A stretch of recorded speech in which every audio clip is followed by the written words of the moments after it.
Hey guys, welcome back to my YouTube channel. This video that I'm making today is kind of about how I have learned to center my life and just, all the things that I have experienced and like putting those into practice. Not only that, but just kind of going off of my last video, which was about friendship and what you should expect in a friendship. This kind of ties into that. So I guess I'll just get right into it. So the way that I have started to think about my life and the way that I guess I navigate my life is kind of what I call the triangle method, right? So you have the three corners of it, right? There's self, there's God or universe, insert whatever you believe.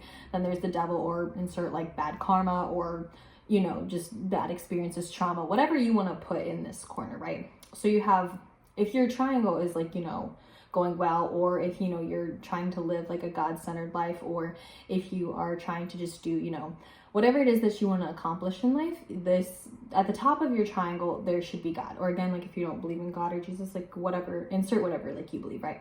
So at the top you have God. So if you have the center of your universe being God, the creator, the master of everything, then the rest of the two pillars make a lot more sense. So then down here in this bottom corner, you have you. And you and the devil are constantly duking it out, or karma, again, insert whatever it is that you believe. So you have this other corner, which is the devil. You're constantly, you and him are going at it, because in this world, he kind of reigns over the air and God reigns over heaven, right? So when you look at things like that, it tends to become a little bit more simplified. For the longest time, I would struggle with everyone's oh, you can hear God's voice. I can hear God speaking to me. I can hear da-da-da-da-da. And for the longest time as a Christian, I struggled with this. I was like, how do I know something's good for me? Or how do I know that that's actually him? What do you mean his voice? And they're like, oh, God whispers. And I'm like, does he? It made no sense for the longest time. And so I was really just diving into this, and one of the best books I've ever come across was called Prayer Meditation. And it's really cute. I'll show it to you guys later, but it is one of the cutest books I've ever come across. And it really has helped me to hear and work on my intuition, or just divination, whatever it is that you, discernment, whatever it is that you want to hone in on, it helps so much. And I've learned that these nagging, awful thoughts that often come in our head, for example, anxiety, not saying that anxiety is directly correlated to the devil, but if you do struggle with thoughts of anxiety or have issues along, in that regard, I guess, it can be really hard to snap out of it. You just hear all these thoughts, it feels like your mind's racing, you're being told all these terrible things 24/7, and you're you just want to believe all these awful thoughts about yourself, right? So when you and the devil, let's say your triangle's flipped, so you have you and the devil duking out, and you've put God at the bottom of said triangle. The problem is that your triangle has now been flipped, and so you're allowing the devil, or again, karma, whatever, again, insert whatever you believe, to kind of take hold of your life. And that is why you and him are duking it out. That's why your triangle is flipped. You are allowing his voice and your voice to just go at it constantly in your head. Maybe you struggle with depression, seasonal depression, or any, not necessarily, again, saying those come directly from the devil. There are chemical imbalances, and we've proved that through science. But, he can definitely take hold of those and make it 10 times worse, is what I'm trying to say. Obviously, always consult a therapist or somebody that, can help you too. Though I genuinely think that therapists, their gift from God is that they are able to help other people, some of the best people that I've ever met, or therapists, are going into the psychology realm because they genuinely want to help people. That's their gift. I think that stuff, and the thing is, the devil, demons, all those things, they thrive in secrecy. They love secrets. So when you keep all these things to yourself and you don't ask for help, that's when it also starts to become a problem. So always reaching out for help is so important, whatever that help may look like to you. For me, it's often been times making new friends, or having friends who have gone through similar experiences as myself. They can also help. Just having that friend, I feel sometimes comes into your life for a very specific reason, because they've experienced the same things as you, and it just, it helps a lot, with your growth, I think. But anyways, so going back to this, so when your triangle is flipped, that's when a lot of this stuff, it tends to come out of whack. And I found that just praying over my anxiety, or meditating, or just finding verses in the Bible that really help me to just come back to myself, or looking up verses, or just opening the Bible. Sometimes I will just open the Bible to a random page, and it just snaps me out of whatever I'm going through at the time. So it's really weird how that works. Just flipping your triangle. Granted, that sounds way easier than what I just said, and I made that so simple.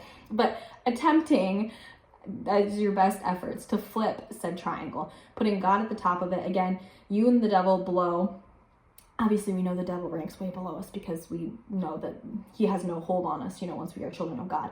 However, it is still hard while you're in this earth because he reigns over earth. He quite literally is the devil. He stalks all around. He's constantly trying to get into your head. But when you put God at the top, where he is supposed to be, like at the top of your kingdom, at the top of everything, because he reigns over everything, that is when you start to see growth. That is when you are projecting, you are looking up, and that it helps a lot, because not just necessarily like metaphorically looking up, but like trying your best to, live a godly life, or if you don't believe in God, like living just a good life, being kind to other people. For example, if you believe in karma, there is such a thing as good karma, like you want to be good to other people, and then good will come to you, whether that's in the form of like finances, love, abundance, whatever it is that you're trying to achieve. If you want something, then you have to put that out. That's where a lot of people tend to get hung up on money, where they're like, oh, I want to be so rich, but they never give. Or, they're constantly asking for things, but they never love. They want a relationship, but they can't love themselves. And so that's another thing, like diving into not even just like the triangle metaphor, when you totally are trying to like make this, the center of your life, again, a lot easier than it sounds. I understand, we're living in a housing crisis right now. Half the time you can't even afford bills. But nonetheless, the most important thing, and I've come across this with a lot of other women, especially like relationship wise, like there has become so just like this huge, I guess, amount. I live in America, for example, amount of women who are just so fiercely independent. And a lot of the times, like stuff that I would struggle with in the Bible, I would be like, oh, like submit to your husband, submit to, whatever it is. And I realized there's not a lot of men worth submitting to. And that's the problem. And that's why so many of us have struggled with it for so long. Why we can't find relationships. Because I think truly, as an intelligent woman, or like any woman in general, it's better to, and I will die on this hill, it's better to be single than embarrassed. But the problem is, and what really arises from this is, especially as intelligent women, and again, as any woman, you have to date somebody better than you. Because a man can only pull you up to his level. Otherwise he is going to drag you down, and that's just where the embarrassment comes from.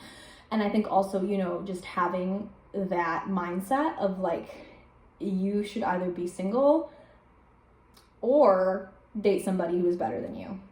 Those are your two options as somebody who is very motivated and driven. Whether that's, in school, in life, insert whatever, you need somebody better than you. And I think when you do have that, and when you're able to find somebody who amplifies who you are and does not get in your way for whatever that it looks like for you, that is when, as a woman, we truly tend to thrive. I mean, it's so fascinating to me, the way that like a man can quite literally bring a woman down, even to like her physical appearance. Like, you'll like see these women, like, their hair, like you feel so undone, you feel like your skin is breaking out, you feel so like just sick, you have like gut issues. It's because sometimes, not all the time, you should definitely always see a doctor if you have issues, but like sometimes it quite literally is the stress of living or being with a man who is not good for you. Like they can quite literally, like it gets so bad inside of you that it's showing on the outside now. That's how awful it is. And isn't that like so sad and traumatic? I guarantee you, as I'm saying this, you can think of at least one person or woman who has gone through this, or maybe is currently going through this. Their physical appearance has changed because the inside is all wrecked, because they know subconsciously, women will know subconsciously when that man is already not good for them. We've left in our minds before we've even physically left them. And that is like so fascinating to me, because once a girl is done with somebody, they're done. They're done. Like there's no going back. You will never hear from them again. And I love that about us, because we can quite literally take, just like years. I've seen women just go through like years and years and years of trauma with a terrible man, and then they just finally snap out of it one day, and it's like their skin clears up the next month. Their hair is growing like inches when it never used to grow before. They're in the gym, they're getting fit, they're doing, X, Y, and Z, or maybe they're finally taking their mental health seriously. And I'm just like, oh my gosh. Or maybe they repaired all those relationships with the family members that they had started to cut off, because that is a thing that toxic people will do, toxic men and women. They will cut you off from your friends and family because they don't want other opinions. If your significant other is weirded out by you getting second opinions from other people, that is a problem. That is a problem. I'm, for example, very close with my sister. I tell my sister everything.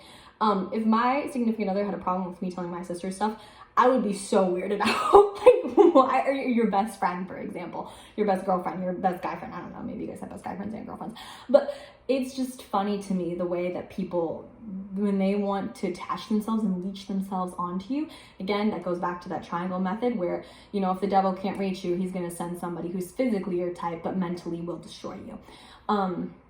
Whether that's a relationship, a friendship, a job, insert whatever, he can do that. Maybe you have a new job that has a very attractive offer with, high paying job, but the workplace is just so toxic. And then it starts to affect your mental health, and it starts to affect all these other things that are going into your life, right? So now your triangle's been flipped because you're just duking it out with the devil or karma, again, insert whatever. And you've put God at the bottom because you didn't go and ask him first if this was a good idea. Every single time. So I've moved 4 states in a matter of 12-month period, right? Every single time before I moved a state, I said, God, break my plans. If this isn't meant to be, literally break them. Like, tell them they don't want me anymore. Tell me that they, give me an offer I can't take, or just something so that way I know I'm not going to waste the next couple months of my life in the new place that I moved to. Every single time I asked him to break my plans if this wasn't meant to be. And it was one of the scariest prayers I ever had to do, because genuinely, like, one of his favorite prayers to answer is like, get all the, toxins, the toxic people, the, things that aren't meant to be in my life, the distractions out of my life. 2 to 3 business days, it's gone. And so I knew, like, by praying that, I was like, oh my gosh, he's going to answer that prayer so quick if it's not meant to be. And I'm going to be back to square one, finding a new place to live. But knowing that new place that I was going to was going to be much, much, much better. For example, when I moved to Charleston, South Carolina, I knew that this place was meant to be because I was getting other job offers and then other interviews for places, like, because there's other Charlestons throughout the United States. And I was getting, like, job offers in places that were there. And I was like, this is so weird. Like I knew I was so on the cusp of going there because I just always had this feeling I was going to end up in the Carolinas. Like, even since I was a little kid, I just knew that, like, the Carolinas were for me, as other people know that, like, different places are for them, or you just feel like it's a good fit for you. So this was always something that, like, I knew I was going to end up here. I just didn't know when or how or what I was going to be doing here. The biggest thing, making money as a job. So yeah, having that and asking him to literally break my plans, quite literally rearranged my triangle, and I was able to keep him at the top while, fighting the other voices that are in my head, that, not in like a psychotic way, but like the other voices where the devil was trying to, like, yap in my ear and just be like, oh, you're not good enough for this job, you don't deserve that, don't ask for higher pay, don't ask, for this, that, and the other. But every single time I would pray and ask, it just would keep getting better and better and better. And I'm not saying with the snap of your fingers it gets better and better. It takes time, obviously. Like, have some patience, have some decorum, but it does eventually get better. And when you put him at the top, or the universe, again, insert whatever you believe, but for me, mine is Jesus, right? You put him at the top, and then it goes to show how amazing your life truly, truly gets when you take those time to ponder things or to meditate on them, or like praying over them, like genuinely asking him, is this meant for me? It cancels out all those other negative voices in your head. And now the third part that I'm going to talk about, right? So we've talked about the devil, God, obviously at the top when your triangle is correct, and then you, which is right down here. You are also going to hear your own voice, right? I constantly refer to, like, these 3 voices because, you constantly have your own voice when you're talking in your head. You probably hear your own voice, like, narrating your life or thinking, or your thoughts are as you're going about your day. When you're, like, constantly fighting with the devil, you are going back and forth on what to believe with yourself and with him. And so that's why it is so important to pray, meditate, journal, shadow work, whatever it is that helps you get through those things, those hard times, is so, so important, because you have to put something above yourself, not only for humility, but for just humbleness, just not being cocky. I mean, I think there's a big difference though between being cocky and confident, because a lot of people will see a cocky man and think he's confident, and will see a confident woman and think she's cocky. There's a big difference between the two. If I acted how half the men in this world act, I would simply cease to exist, right? That's just how it is. But by being a confident woman of God, the thing I'm learning about confidence is it's silent.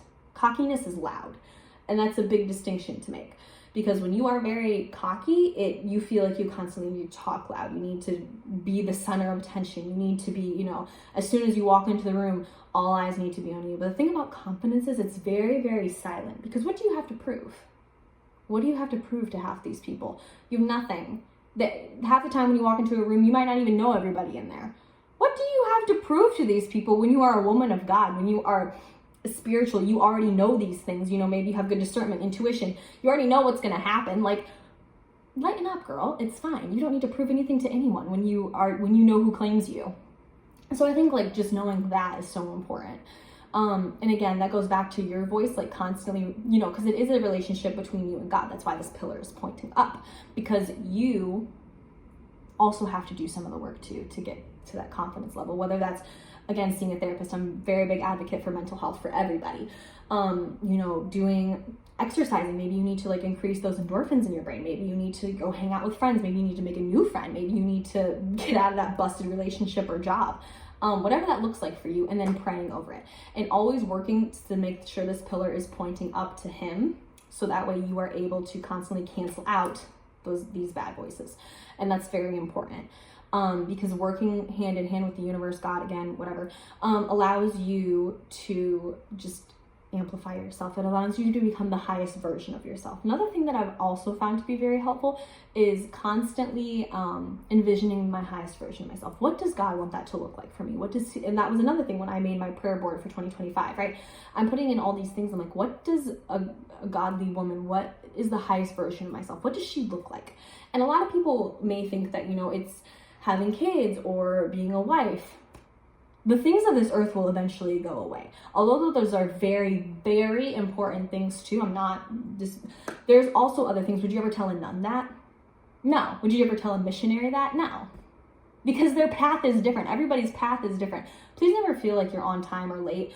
Or for a while, I often thought like maybe I was a little bit late coming to the party, but then I was like, wait a minute, no. Because I got to travel to all these amazing places and see and learn so much. There was a time in my life where I was literally walking 4 miles to church, but I needed to move around and find that to find my love for God. If I didn't have that, where I was walking literally in the Florida heat, 90 degrees at 8 a.m. in the morning to church, 4 miles round trip, I never would have found out my love for Him. You know what I mean? Like that time where I was walking so far allowed me to find out, oh my gosh, like He does so much good for me. Like that 4 miles feels like nothing now because I'm training for a half marathon. Like it prepared me for something even bigger.